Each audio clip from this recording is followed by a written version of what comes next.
muchas informaciones con relación a lo que yo dije anteriormente.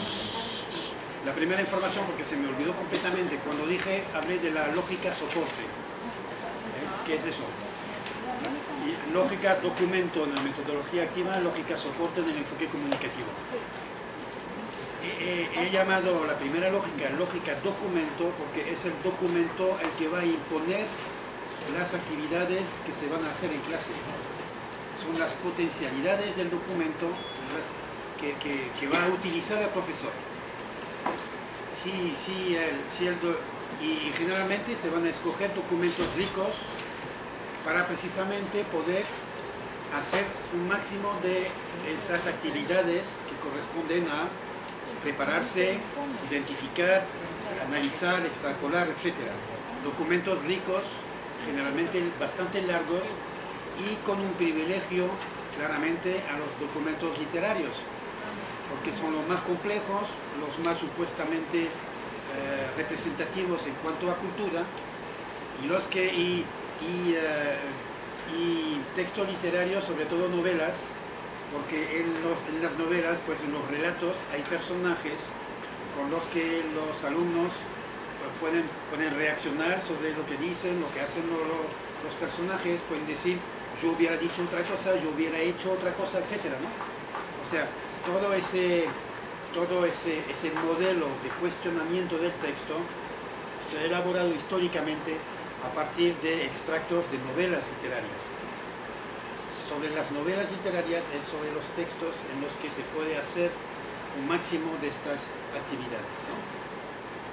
La lógica soporte es esencialmente porque es un documento que se utiliza únicamente para, valga la redundancia, para soportar el trabajo de tal o cual actividad. Y lo que quería añadir es que no solo se utilizaba para comprensión oral o comprensión escrita o expresión oral o expresión escrita, limitando al máximo las actividades, ¿no?, para soportar una sola actividad. Pero en todo caso, en los manuales del enfoque comunicativo de francés lengua extranjera, se llega, por ejemplo, al extremo de utilizar un poema únicamente para hacer corrección fonética. Más nada. Se puede utilizar un extracto de texto cualquiera únicamente para hacer identificación gramatical, y a partir de ahí viene la conceptualización, aplicación, etc. El texto no se ha utilizado más que como un corpus de identificación gramatical, ¿no? Se ha seleccionado el texto porque ahí aparecen, por ejemplo, 2 o 3 variantes de la misma estructura, y pues el único trabajo que se hace en base al documento es identificar esas estructuras. Y después las estructuras se trabajan como si fuera en una serie de ejercicios. El texto se ha utilizado únicamente como banco de formas gramaticales, podemos decir así. Y se puede hacer lo mismo con documentos en los que se va únicamente a pedir al alumno, por ejemplo, que localice todas las palabras que ya conoce o todas las palabras que pertenecen a un campo semántico determinado. Y se acabó. Después se deja el texto, ¿no? ¿Okay? Son usos muy específicos y limitados de textos. A la inversa, en la lógica documento, es un documento rico de mucho contenido cultural, ¿okay?, en los que se va a pedir a los alumnos que pues hagan todas esas actividades que hemos visto. ¿Okay? Bien, segunda observación nomás, porque pensé en la pausa, en cuanto a las diferentes lógicas, porque en total van a ser 5 lógicas diferentes. En el enfoque orientado a la acción social va a ser el enfoque documental. O sea, el texto se utiliza únicamente como banco de datos que van a poder ser utilizados para la realización de la tarea final. Ya. O sea, es un banco de datos, pero ya no gramaticales, ni léxicos, ni fonéticos, sino datos semánticos, ideas, ¿no?, que se van a poder reutilizar después, que los alumnos van a poder reutilizar después en su trabajo, ¿no? Esta va a ser una especificidad de la comprensión de los textos en una perspectiva accional. En una perspectiva accional, el texto es qué encuentro en este texto que me pueda servir para mi tarea final. Ya. Entonces, la competencia, eso lo dije en la conferencia en español, ¿no? Primera competencia, que es la de eliminar la información no pertinente, ¿no? Eliminar la información no pertinente, estamos orientados hacia la información ahí, ¿eh? Eliminar la información no pertinente, identificar la información pertinente, evaluar, jerarquizar esa información, porque después el problema va a ser integrar esa información en el trabajo global final. Eso se llama mediación, ¿no? Va a ser reescritura, no va a ser un cortar, pegar de una frase, ¿no? Son las ideas las que se van a reformular en el trabajo final. ¿Okay? Y como decía, creo, en mi conferencia, otra competencia es identificar los datos que todavía faltan. Eso lo dije, ¿no?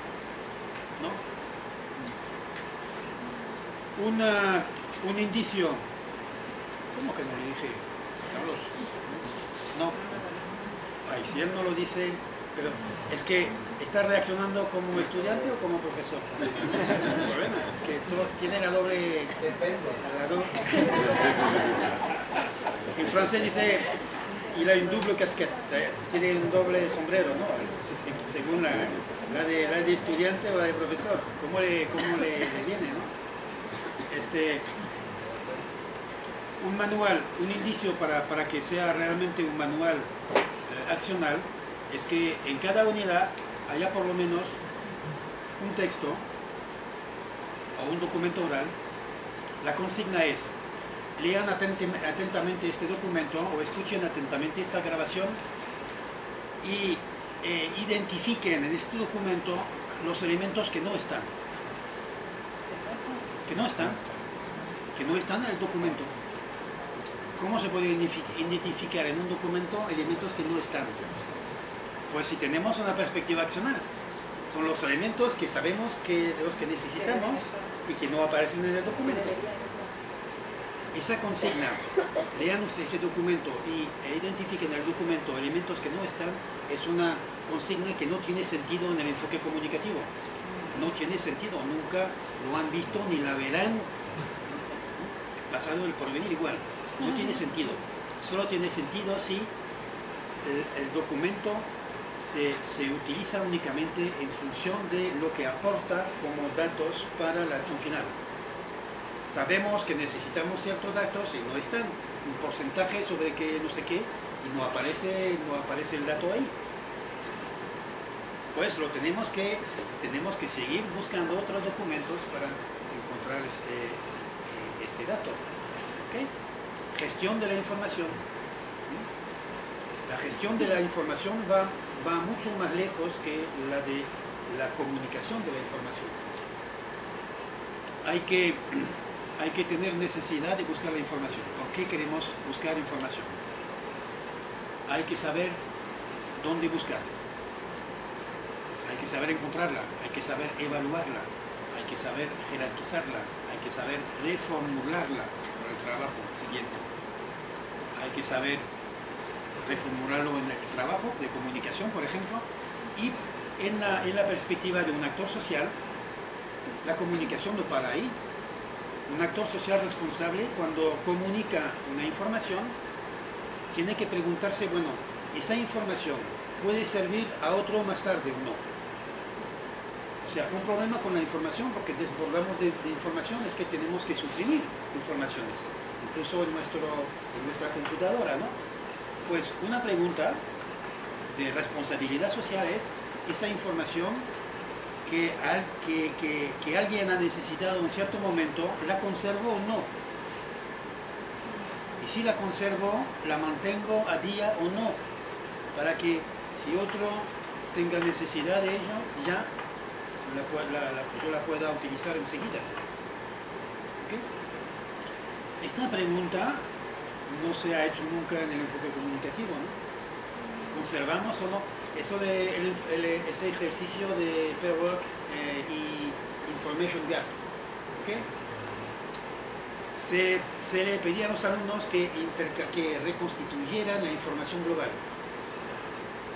En una perspectiva accional, los alumnos dirían, perdón profesor, antes, esa información donde la sacó, la evaluó, ¿qué quiere que usted hagamos los dos una vez reunida la información global? ¿Ven? Operaciones precomunicativas o operaciones postcomunicativas, que son las que tienen que hacer un actor social responsable con relación a la información. Es irresponsabilidad en cuanto a acción social que nos llega una información y la repercutamos urbi et orbi, como se dice en latín. Contestar a todos. En el correo electrónico, ¿no? Contestar a todos, ¿no? A veces me llega un mensaje de uno que dice, ya basta con contestar a todos, y contesta a todos al mismo tiempo. Pues ya no estamos en el paradigma de la comunicación, porque desbordamos de comunicación.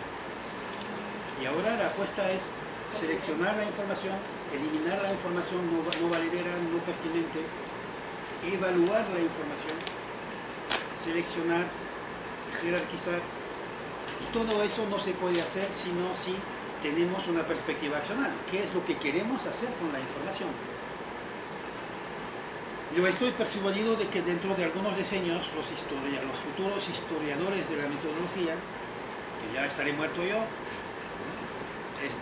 dirán la perspectiva accional solo se puede comprender porque ahí estaba Internet. Porque antes de poner a los alumnos delante de una computadora y decir vayan en Internet, vayan a buscar documentos en Internet, ¿qué van a decir los alumnos? Pero profesor, ¿qué tenemos que...? Para saber qué van a buscar, qué van a hacer con lo que van a buscar, qué criterios de selección va a aplicar, de evaluación. Tienen que saber de qué se trata, qué tienen que hacer. ¿Qué tienen que hacer? Antes que los alumnos se sientan y prendan la computadora, tienen que saber lo que tienen que hacer. O sea, la secuencia didáctica entra por la acción. Y en función de la acción se construye la secuencia didáctica. Al principio está la acción. El profesor de alemán no, aquí no. Porque al principio está la acción. Es una frase que Goethe pone en boca de Fausto. Y claramente es una manera de contradecir la primera frase de la Biblia. Al principio está el verbo. Al principio está el verbo. Y cuando Faust dice al principio está la acción, es muy violento, ¿no? Es muy violento porque es decir que la acción humana prevalece sobre lo otro. ¿Okay? Pues los profesores, antes del documento auténtico, antes de la perspectiva accional, estaban acostumbrados a entrar por el verbo. Al principio de la unidad didáctica está el verbo, o sea, el documento. Está el documento. ¿Okay? Bien. En la perspectiva accional, al principio está la acción. Y en los manuales ahora, lo que se anuncia al principio de la primera página de cada unidad didáctica es: al final de esta unidad haremos tal cosa o harán ustedes tal cosa. Se anuncia la acción porque es la acción la que da la unidad de la unidad didáctica y que da el sentido a todo el trabajo que van a hacer los alumnos, como de costumbre, como antes, sobre léxico, gramática, etc. Pero va a ser la gramática necesaria para lo que tienen que hacer, o necesaria para comprender los documentos que ellos han ido a buscar para hacer su trabajo. ¿Okay? Y no la gramática que está prevista en la progresión del manual. Comprenden que hay más autonomía se da a los alumnos al principio de la unidad en cuanto a la concepción de la acción, y menos preprogramación se puede hacer de los contenidos léxicos y gramaticales. O sea que hay un límite, ¿sí? Hay un límite a nivel de la autonomía de los alumnos. Si se da una autonomía total, ya no se pueden utilizar manuales. ¿Okay? De modo que en los manuales actualmente ya los autores prevén qué tarea van a hacer los alumnos al final. Porque solamente con eso pueden preprogramar el trabajo lingüístico y cultural anterior. Pero la problemática está ahí. ¿Qué nivel de autonomía le damos al alumno a nivel de la concepción de la acción que van a realizar? Más autonomía, más implicación, más movilización de los alumnos, más innovación pedagógica, porque el profesor va a tener que aportar los contenidos lingüísticos, culturales y otros en función de las necesidades de los alumnos, ¿no? ¿Ya? Creo que están pensando. O sea que el límite de la perspectiva accional es la pedagogía de proyectos. Y en la pedagogía de proyectos no se puede imaginar utilizar un manual. No se puede pensar utilizar un manual en pedagogía de proyectos. Porque todo el contenido lingüístico va a depender de lo que deciden hacer los alumnos y de los documentos que habrán ido a buscar. Perdón, pero ya estoy hablando de perspectiva accional, pero es una manera, así me viene a la mente porque es una buena oportunidad para oponer, ¿no? los dos, pero bueno, para tomar nota es más difícil. Tiene que abrir un cuaderno para cada metodología, no sé por qué no vamos pensando en eso. ¡Qué tontos!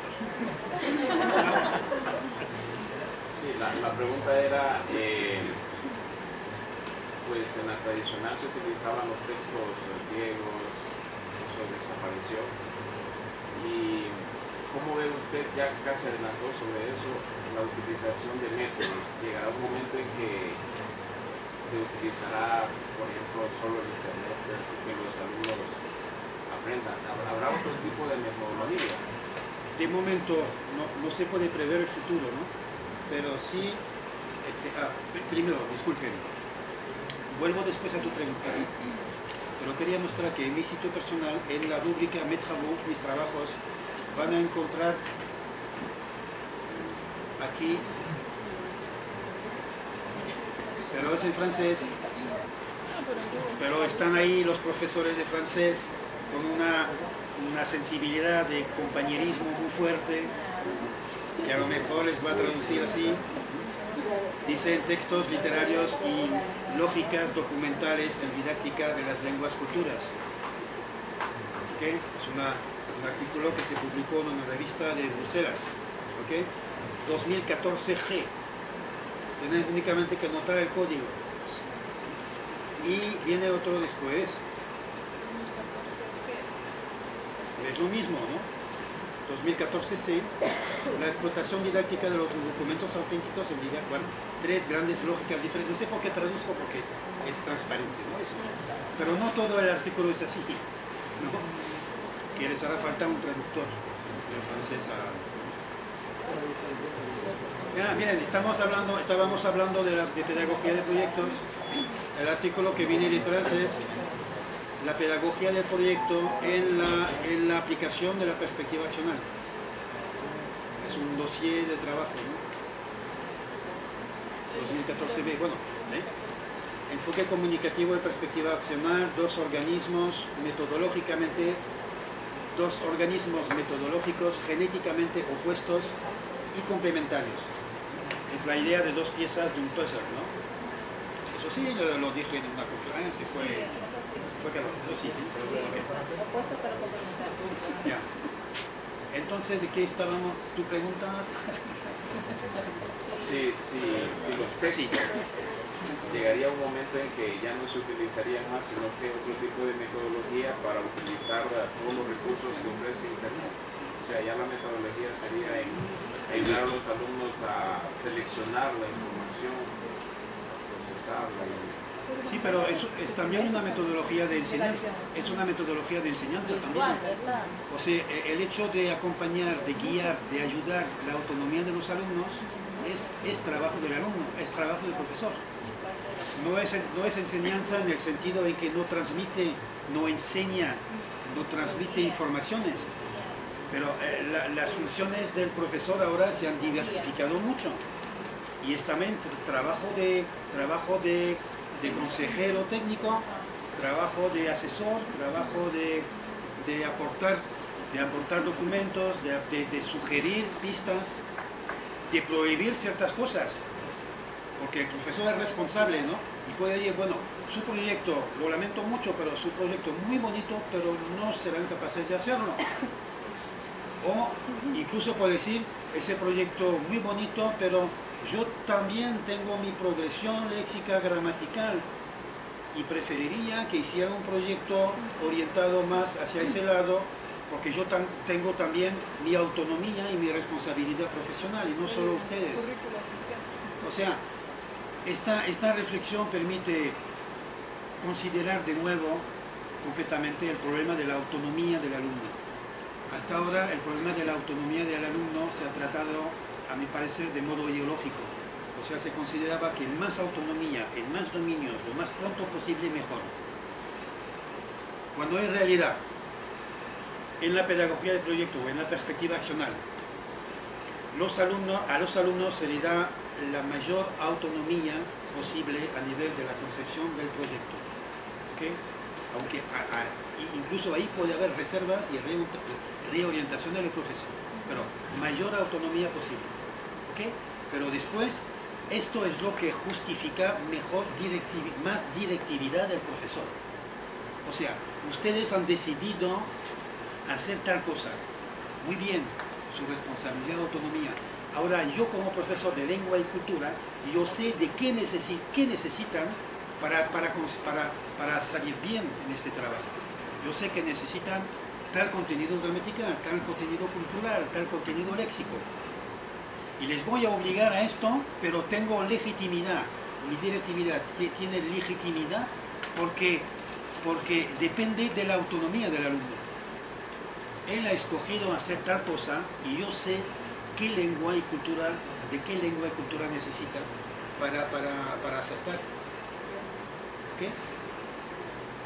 O sea, no hay la autonomía del profesor, no hay autonomía del alumno, no es así un concepto ideológico, ¿no? Hay que pensar autonomía y directividad. Más autonomía a nivel de concepción de los proyectos, más directividad a nivel de los contenidos lingüísticos. ¿Okay? Mismo tipo de directividad que en un libro, cuando damos la vuelta a la página 56, gramática, bueno, ahí están los puntos de gramática. Los alumnos no los escogieron, ¿no? Es el manual. Pues en la perspectiva accional va a ser el profesor. Pero es más legítimo en este caso porque es a partir de la concepción de la acción que han decidido los alumnos, ¿no? Entonces sería más o menos una reflexión sobre la relación necesaria entre autonomía y directividad, ¿no? La autonomía no es hacer cualquier cosa, la autonomía se paga. Incluso cuando un adulto, más autonomía y más autocontrol, forzosamente. No hay autonomía sin control. Autónomos, en griego, conocen, ¿no? Es auto, y nomos, en griego, es la regla. La autonomía es darse a sí mismo sus propias reglas. Eso es el significado etimológico de autonomía. Darse sus propias normas. Bien, para contestar a tu pregunta, pero desdichadamente es un artículo únicamente en francés, de momento. Ya ven, configuraciones didácticas, construcciones metodológicas y objetos didácticos en didáctica de las lenguas culturas. De momento hemos visto, siempre hay un momento en que quiero escribir. Hasta el momento hemos visto dos escalas metodológicas. La escala... ahí también. Quien dispara primero. En cuanto a coherencias metodológicas,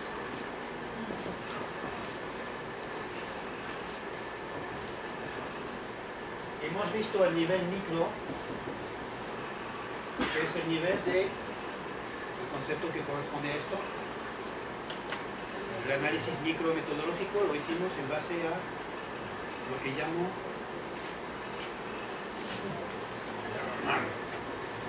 menos mal que la evaluación no va a ser sobre conocimiento, ¿sí? Digo yo, de pronto pero no por eso tienen que asignar los conceptos también, ¿no? Porque va a ser útil. Unidad. Porque después, claro, no, Unidad. no. Método.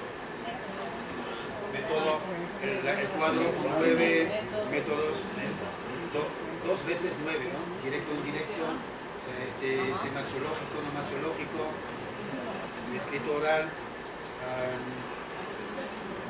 activo, pasivo, ya últimos, y inductivo, deductivo, analítico, ya está. Ok, método.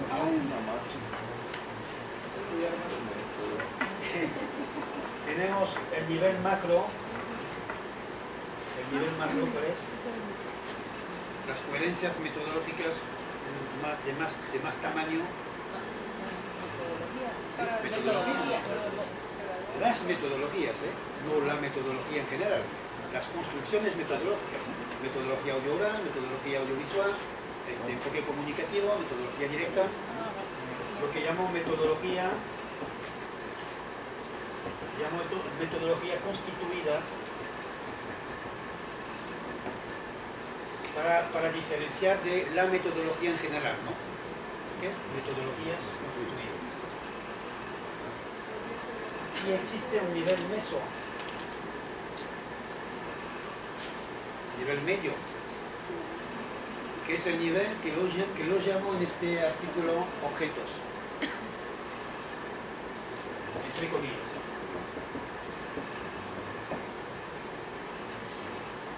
Ya hablé de este juego del ego, ¿no? ¿Se acuerdan? ¿No? Sí. Algunos van a decir que no, decimos que no, y nos va a reexplicar de nuevo. Si ganamos tiempo, igual. No, sí lo he dicho, ¿eh? No, el juego del ego es que a partir de algunas diferentes piezas de diferentes colores y tamaños, se construye edificios, se construye aviones, se construyen carros, etc. ¿no? No tienes niños. Sí, el juego del Lego, ¿no? Se vende aquí también, ¿no? Sí. Entonces, los objetos son de tamaño intermediario. Por ejemplo, un objeto que existe desde finales del siglo XIX y que no ha cambiado desde ese momento es explicación directa de una palabra desconocida. Una palabra, sencillamente, ¿no? Porque si el profesor la explica es que los alumnos no la conocen, o si no ya tiempo de que se tome algunas vacaciones. Bien, explicación directa de una palabra, Pues ahí van como 13 o 14 procedimientos diferentes. El conjunto, esto contiene 13 o 14 procedimientos diferentes. Por ejemplo, sinónimo, antónimo, hiperónimo, hipónimo, un ejemplo, una situación, una definición. Por ejemplo, sería un contexto, una situación, un gesto para explicar reír, para explicar triste, para una posición del cuerpo, inclinarse, correr. Yo vi una vez una anécdota. Sí, una anécdota. Yo hice de inspector de español lengua extranjera en Costa de Marfil durante algunos años, ¿no? Pues iba a visitar clases para evaluar, ¿no? Y yo veo un profesor utilizando, no lo voy a hacer, ¿no? Pero tendría ganas de hacerlo, ¿no? Un profesor marfileño, pero puede hacer de cualquier club, explica cómo es saltar, ¿no?